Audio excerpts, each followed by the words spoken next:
The PremAire Combination is available in different configurations.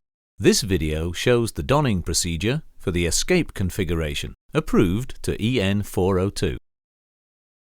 Put on the shoulder harness of the PremAire Combination escape system. The cylinder is already connected to the holster assembly and the demand valve to the facepiece. Position the cylinder at your hip. Close the hip belt. Adjust the belt and the shoulder harness by pulling the straps. Put on the facepiece with attached demand valve and adjust the harness straps to achieve a tight fit. Open the cylinder and inhale once forcefully. Escape immediately to uncontaminated and non-hazardous area. If the emergency airline is needed during your escape, remove the protection cap from the pigtail and connect it to the airline hose.